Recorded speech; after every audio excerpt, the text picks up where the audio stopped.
अच्छा स्वास्थ्य अच्छी जीवन शैली का परिणाम है और अगर अच्छी जीवन शैली के साथ प्रॉपर मेडिकल केयर की बात करें तो ये अच्छे स्वास्थ्य के साथ हम ताउम्र जुड़ सकते हैं।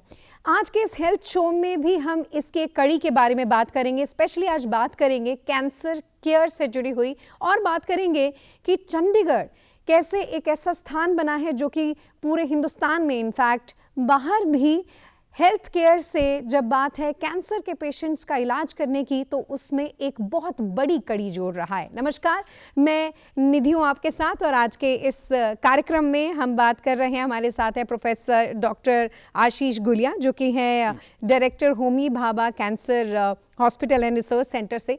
डॉक्टर, जैसे हमने शुरुआत में बात की कि किस तरीके से चंडीगढ़ एक की बना है कि कैंसर को लेकर ना सिर्फ अवेयरनेस फैला रहे हैं बल्कि उसके उपचार के साथ भी जुड़े हुए हैं। तो डॉक्टर गुलिया, सबसे पहला सवाल ये है कि इसकी शुरुआत, इसके इतिहास की अगर हम बात करें तो होमी भाभा कैंसर अस्पताल क्यों चंडीगढ़ चुना गया उसके लिए?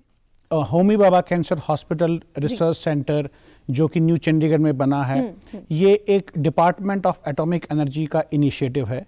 ये सेंट्रल गवर्नमेंट के अंडर स्पेशली जो डिपार्टमेंट है उसके अंतर्गत टाटा मेमोरियल सेंटर है जिसमें हमारे 9 अस्पताल पूरे भारतवर्ष के विभिन्न हिस्सों में है, जिसमें से एक ये सेंटर जिसको हम टाटा मेमोरियल सेंटर पंजाब बोलते हैं, जहां हमारे 2 हॉस्पिटल हैं।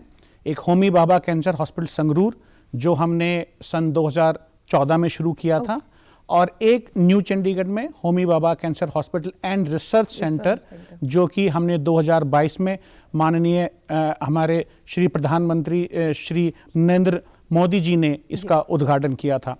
तो ये दोनों अस्पताल की हम देखरेख करते हैं, जहां पे ना कि सिर्फ पंजाब बल्कि भारतवर्ष के उत्तर भारतवर्ष के जो 7 या 8 राज्य और केंद्र शासित प्रदेश हैं जी। जैसे कि Jammu Kashmir, Himachal, Uttarakhand, Chandigarh, Punjab, northern Rajasthan, Haryana, western UP, और अब जबकि दिल्ली तक के भी जो मरीज हैं वो यहाँ आते हैं और सेंट्रल गवर्नमेंट द्वारा प्रोवाइड की गई ये हाईली सब्सिडाइज्ड और फ्री सेवाओं का फ़ायदा उठाते हैं। डॉक्टर गुलिया, आपने जैसे शुरुआत में ही कहानी का एक सार भी हमें बता दिया कि कैसे शुरुआत हुई, कैसे कैसे फैलावा और कहाँ कहाँ से सबसे ज़्यादा जो पेशेंट हैं इसके साथ जुड़े होते हैं। लेकिन किसी भी चीज़ की शुरुआत में सबसे ज़्यादा अहम कड़ी होती है लोगों को अवेयर करना। अब कैंसर को लेकर हम जागरूक ज़रूर हैं और भय भी कम हुआ है क्योंकि मेडिकल फैसिलिटीज़ और गवर्नमेंट की जो अवेयरनेस है वो बहुत बड़ी है।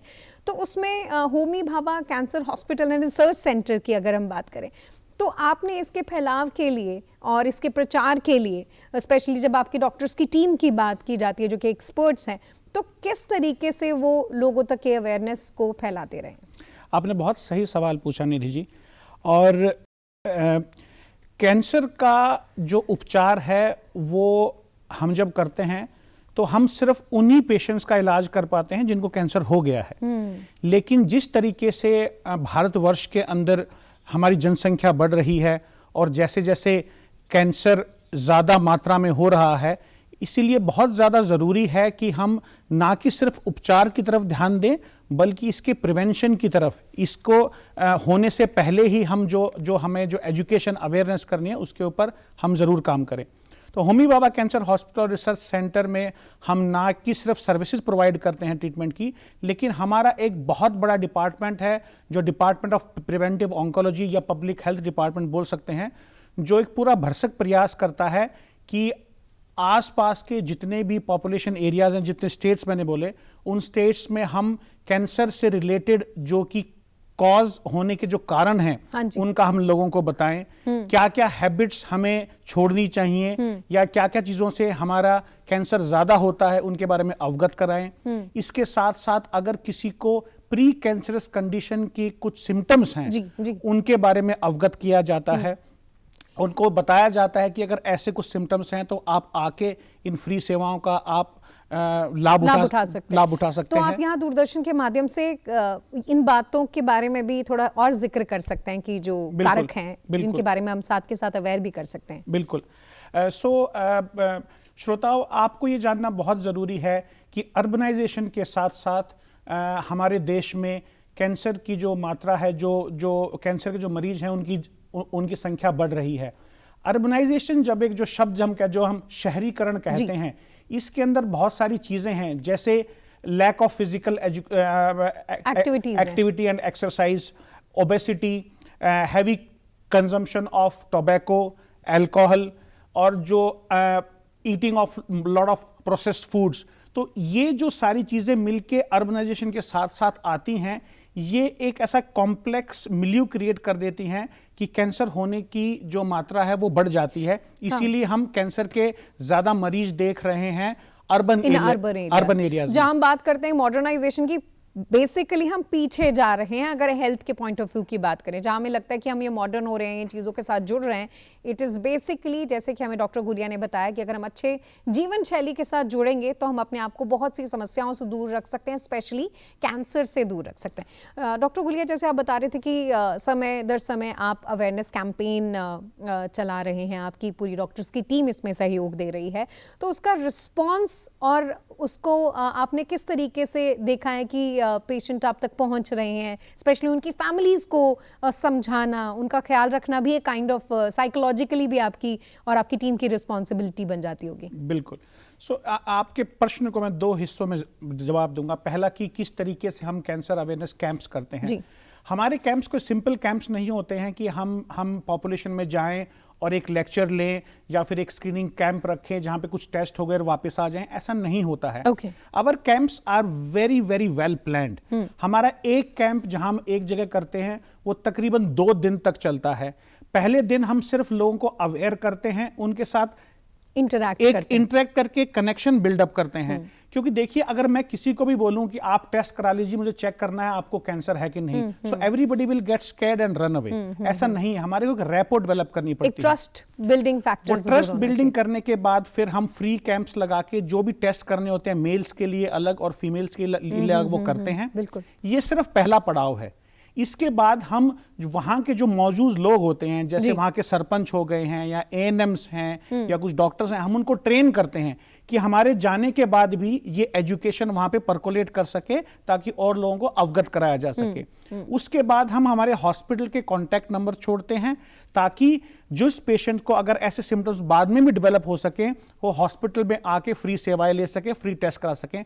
और ये सारे टेस्ट जो कैंसर को टेस्ट करने के लिए, डिटेक्ट करने के लिए हैं, ये एब्सोल्युटली फ्री ऑफ कॉस्ट किए जाते हैं। तो घबराएं नहीं। और डीडी के माध्यम से आपको बताना चाहूंगा कि आपको कैंसर से घबराना नहीं है।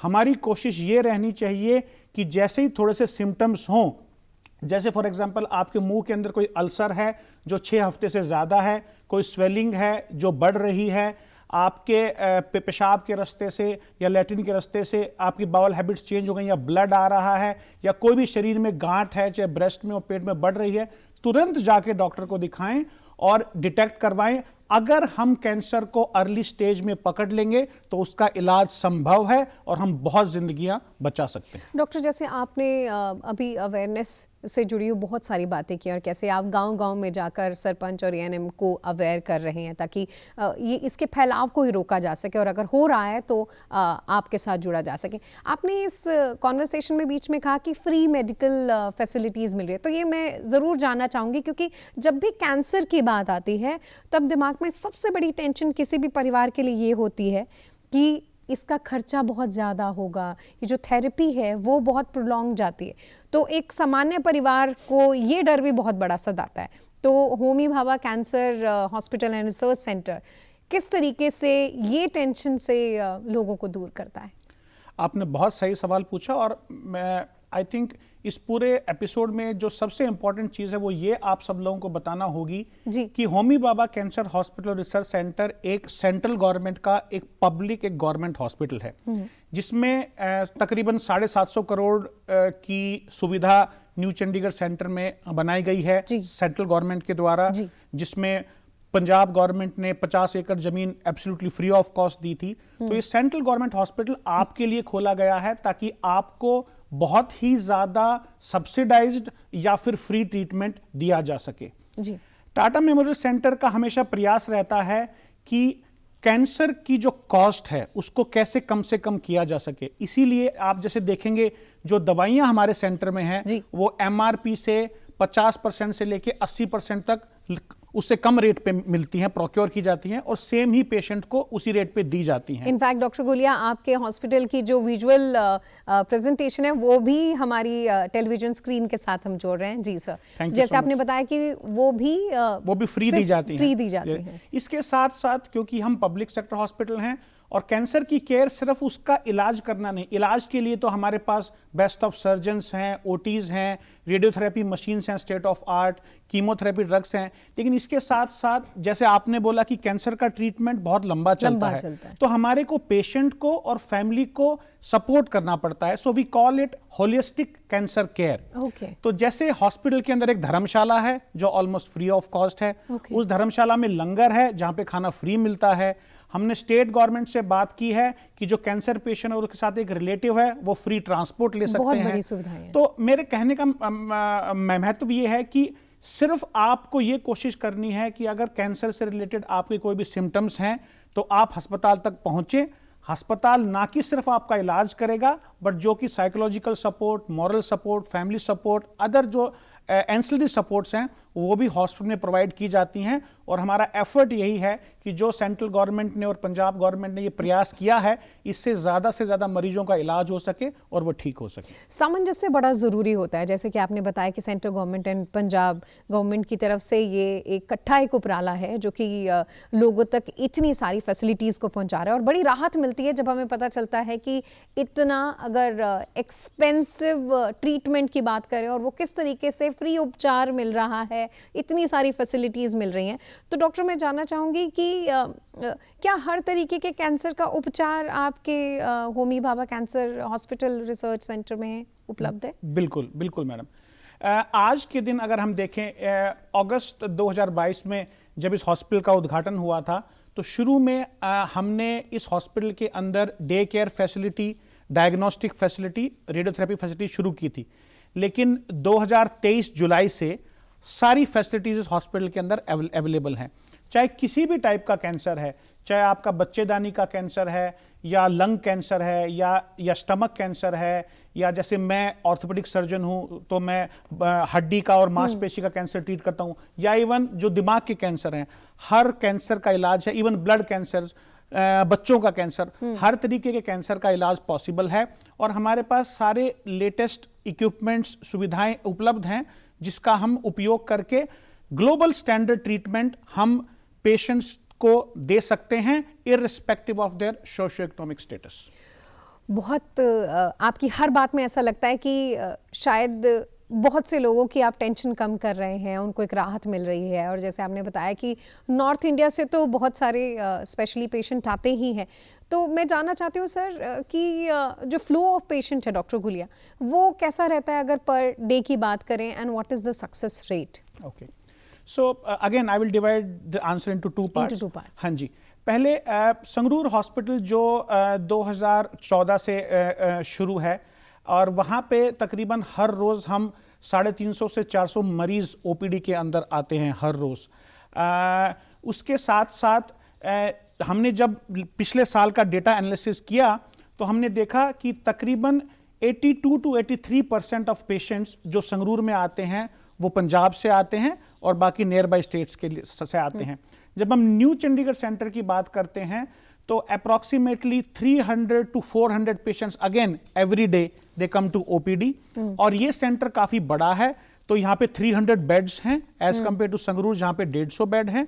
और 2024 में 18,250 के तकरीबन नए पेशेंट हमारे इन दोनों सेंटर्स में रजिस्टर हुए हैं। जब हम डेटा एनालिसिस करते हैं न्यू चंडीगढ़ का तो पंजाब से सिर्फ 50% पेशेंट आते हैं और बाकी 50% patient neighbouring states and all over India से हमारे पास आए हैं और इस फैसिलिटी का जो है वो फ़ायदा उठा रहे हैं। डॉक्टर गुलिया, अगर हम चंडीगढ़ की बात करें, स्पेशली नॉर्थ इंडिया की बात करें, जैसे आपने बोला कि हर एक के साथ कनेक्टिविटी है, ऐसा एक ट्रस्ट फैक्टर पीजीआई चंडीगढ़ के साथ भी रहा है और अब यही ट्रस्ट फैक्टर को आगे बढ़ा रहा है Homi Bhabha cancer hospital and research centre. तो इसमें आप किस तरीके से देखते हैं कि जो पेशेंट की तरफ से भी जो रिस्पॉन्स है उसके लिए कितने अच्छे से उत्तरदायी रहे हैं आप?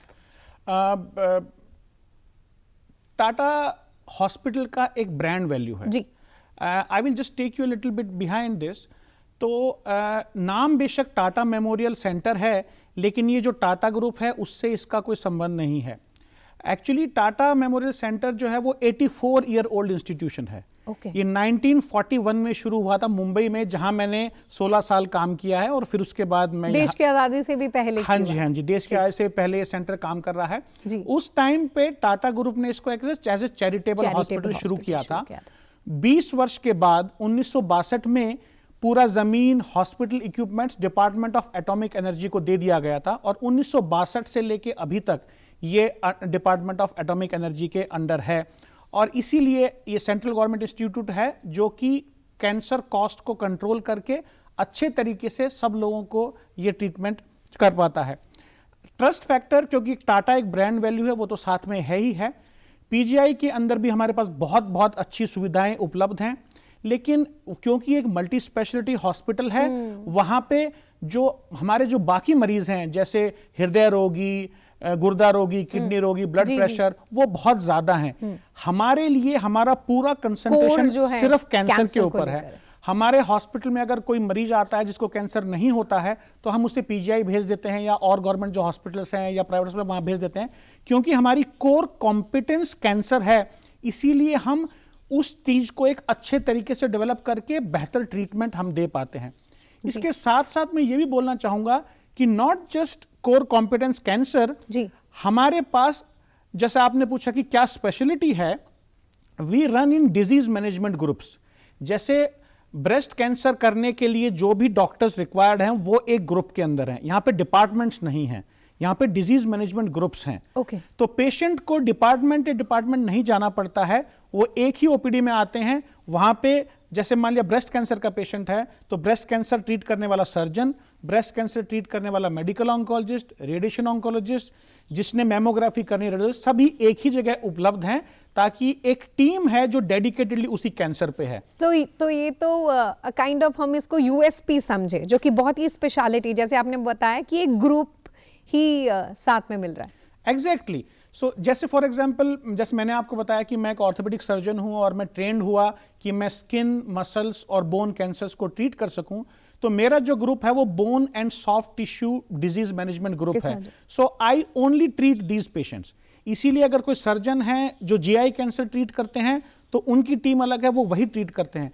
सो दैट्स व्हाई इफ एक डॉक्टर अगर हर रोज वही चीज ट्रीट करता है, तो वो इतना स्पेशलाइज्ड हो जाता है, और जो हर रोज जो रिसर्च आ रही है उसको पढ़ता है, ताकि वो best of the best care provide कर सके। तो ये एक बहुत अच्छा कॉन्सेप्ट है, और हॉस्पिटल को भी हमने इस तरीके से डिजाइन किया है ताकि पेशेंट्स को डिपार्टमेंट टू डिपार्टमेंट ना जाना पड़े, बिल्डिंग टू बिल्डिंग ना जाना पड़े। उन्हें सिर्फ अपनी ओपीडी पता है, उस ओपीडी में सारी डायग्नोस्टिक फैसिलिटीज और डॉक्टर सारे एक ही जगह उपलब्ध हैं, और सेकेंडली उनको फिर ये जानना है कि मेरा वार्ड किधर है। फिर वार्ड के बाद वो सारा मूवमेंट जो है वो हॉस्पिटल के अंदर इजीली हो जाता है। तो आपकी इन बातों से हमारे दर्शक अब खुद जज कर सकते हैं, खुद समझ सकते हैं कि मल्टी स्पेशलिटी हॉस्पिटल्स और किस तरीके से जो आप ना सिर्फ फैसिलिटीज प्रोवाइड करा रहे हैं, बल्कि जितने पेशेंट आ रहे हैं उनके कंफर्ट का भी ध्यान रखा जा रहा है, कि वो भ्रमित ना हो किसी भी चीज़ को लेकर, उनको एक ही जगह सारा सोल्यूशन भी प्राप्त हो।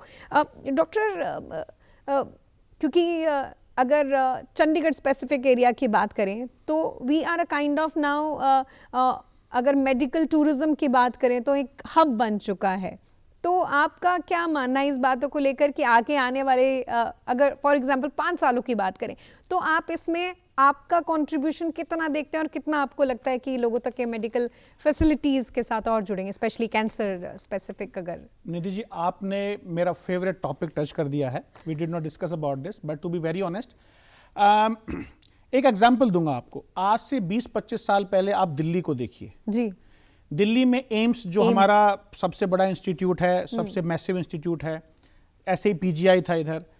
दिल्ली के अंदर एक ट्रांसफॉर्मेशन आया, पुराने हॉस्पिटल्स थे, फिर दिल्ली एनसीआर डेवलप हुआ, एनसीआर के अंदर कुछ कॉर्पोरेट हॉस्पिटल्स आए। आज के दिन पिछले 10 से 15 साल में, and why I talk all this is because I do lot of administration and strategy planning. So आज के दिन दिल्ली एनसीआर एक मेडिकल हब बन चुका है। वो क्यों बना? वो सिर्फ इसलिए नहीं बना कि वहां पे एक फोर्टिस है, या एक मैक्स है, या एक बीएल कपूर है, या एक एम्स है, क्योंकि वहां पे हर कैटेगरी के पेशेंट को केटर करने के लिए अलग अलग टाइप के हॉस्पिटल्स अवेलेबल हैं. Now when I see tricity and this is what I propagate, मैं बहुत लोगों को ये बोलता भी हूं कि होमी भाभा कैंसर हॉस्पिटल एक ऐसा पब्लिक सेक्टर हॉस्पिटल है जो सिर्फ कैंसर केयर प्रोवाइड करता है. It is one of the biggest hospital in North India exclusively for cancer. As जैसे मैंने आपको बताया 150 बेड संगरूर में और 300 बेड और 450 exclusively cancer bed. It is one of the biggest hospital in North India for exclusively cancer care. This will be a sheath anchor to create Tri-City as a medical hub. जब एक patient को trust होना शुरू होता है कि मैं अगर ट्राई सिटी के एरिया में जाऊंगा, चंडीगढ़ ट्राई सिटी के एरिया में जाऊंगा, तो चाहे मेरे पास कैसा भी सोशियो इकोनॉमिक स्टेटस है, there will be hospitals who will give me care. There will be infrastructure which will provide me कि मेरे को रहने की जगह मिलेगी, मेरे को खाना भी मिल जाएगा, मेरे को ट्रांसपोर्ट भी मिल जाएगा.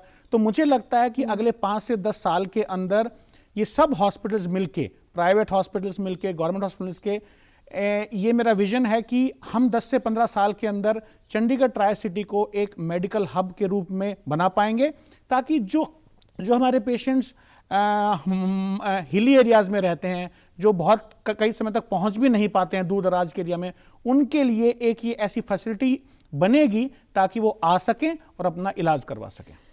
बहुत दूरदर्शी सोच है और हम यही चाहते हैं ताकि मेडिकल केयर को लेकर जो हमारी बेफिक्री अभी तक नहीं है, वो बेफिक्री हमें आने वाले इन सालों में मिले, जिसकी शुरुआत तो अभी से हो चुकी है और आने वाले सालों में ये कुछ प्रॉमिस भी आप कह रहे हैं कि जुड़ेगा हमारे साथ.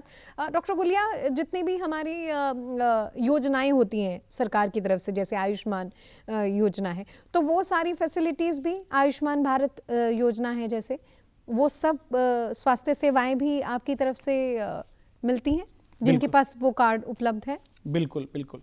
देखिए, जैसे मैंने आपको पहले बोला कि जब आप होमी भाभा कैंसर हॉस्पिटल में आते हैं तो आप ये ना सोचिए कि इलाज के लिए पैसा कहाँ से आएगा.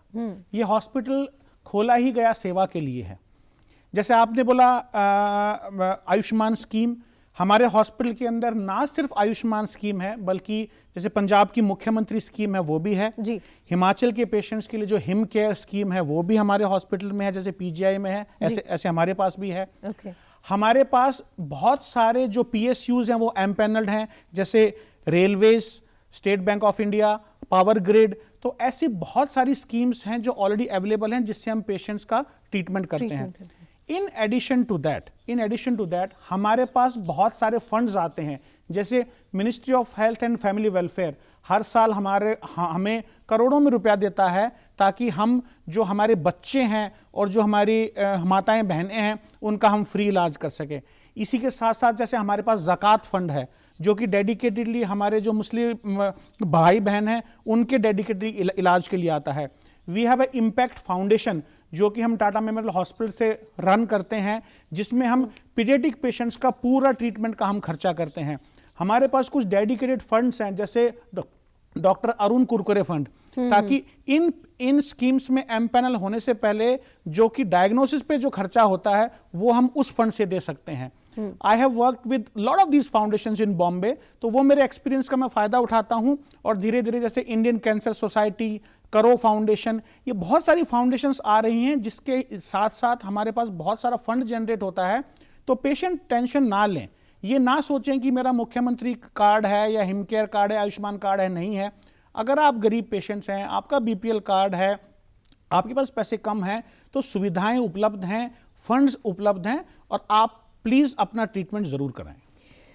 इतनी एश्योरिटी से, इतने विनम्रता के साथ और इतने क्लैरिटी ऑफ थॉट के साथ आपने ये बातें ज़रूर शेयर किया. और एक सवाल हमारी जो पीसीआर की टीम है, स्पेशली जिसके माध्यम से हम इस कार्यक्रम के साथ जुड़े हैं, वो भी जानना चाहते हैं क्या इसमें CGHS जो एम्प्लॉयज़ हैं उनको भी ये फैसिलिटी मिलेगी, वो भी कवर्ड है इसमें? CGHS डेफिनेटली कवर्ड है. उसके साथ साथ जो हमारे आर्मी के जो पर्सनल्स हैं, अच्छा, वो भी उसके अंदर कवर्ड हैं. हमारे जो CRPF वाले लोग हैं वो भी कवर्ड हैं. तो हमने पूरा भरसक प्रयास किया है कि कोई भी ऐसा एक तबका ना रहे, चाहे वो हमारे सरकारी भाई बहन हैं या otherwise every patient and every person should get the treatment.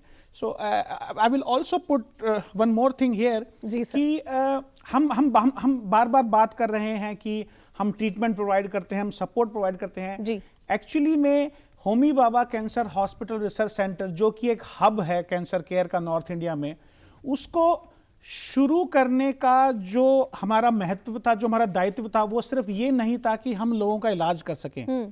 हम ये चाहते थे कि चंडीगढ़ एक ऐसा स्ट्रेटेजिक लोकेशन है जिसमें 7 या 8 स्टेट्स आके जुड़ते हैं, जो मैंने आपको नाम बताया, जी, जी, बिल्कुल। जम्मू कश्मीर, हिमाचल, उत्तराखंड, यूपी, हरियाणा, चंडीगढ़, पंजाब, राजस्थान। सो ये एक स्ट्रेटेजिक लोकेशन है जहां पे हम, जैसे सारे पेशेंट पहले मुंबई जाते थे, हमने फिर हीट मैप करके देखा पेशेंट कहाँ कहाँ से आ रहे हैं, एंड वी फाउंड कि अगर हमें नॉर्दर्न इंडिया को अगर केटर करना है तो चंडीगढ़ एक ऐसी जगह है जहां पे हम ये सेंटर खोल सकते हैं। और ये सेंटर खोलने का हमारा मतलब ये नहीं था कि सिर्फ हम इलाज करें, बट हम ये चाहते हैं कि जितने भी नेबरिंग स्टेट्स हैं उनमें भी जो कैंसर केयर नेटवर्क है उसको हम प्रोत्साहन दें, उनको हम एडवाइज करें, ताकि पेशेंट्स के डोर स्टेप के ऊपर बेसिक कैंसर फैसिलिटीज हर स्टेट में डेवलप हो सके, और जो सुविधाएं वहां उपलब्ध नहीं हैं उसके लिए फिर वो यहां आके एक हब में, एक टर्शरी कैंसर केयर सेंटर में अपना इलाज कर सकें। So this is our aim that entire North India the standard of cancer care, जो कि हमारे कैंसर को जो हमारा एक स्टैंडर्ड है, हम पूरे नॉर्थ इंडिया में अपलिफ्ट कर सकें, ये हमारा एम है। ये उद्देश्य बहुत क्लियर है।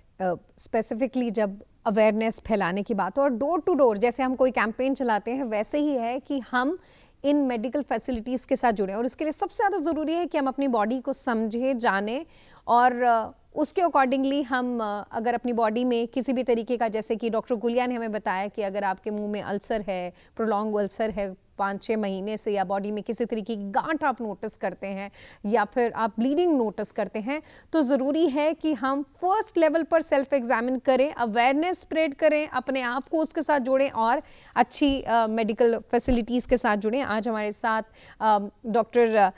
प्रोफेसर डॉक्टर आशीष गुलिया जुड़े, जो कि director Homi Bhabha cancer hospital and research centre से हमारे साथ थे। ना सिर्फ आपने इस अवेयरनेस के साथ जुड़ा, बल्कि इस अवेयरनेस से जुड़ी हुई इन बातों को हमारे दर्शकों तक पहुंचाया। इस कार्यक्रम के साथ आप जुड़े रहेंगे हमारे YouTube चैनल के साथ, हमारे सैटेलाइट चैनल के साथ, डीडी चंडीगढ़ और डीडी पंजाबी के साथ। मैं निधि आज के कार्यक्रम में जुड़ने के लिए आपका तहे दिल से धन्यवाद कहती हूँ। नमस्कार।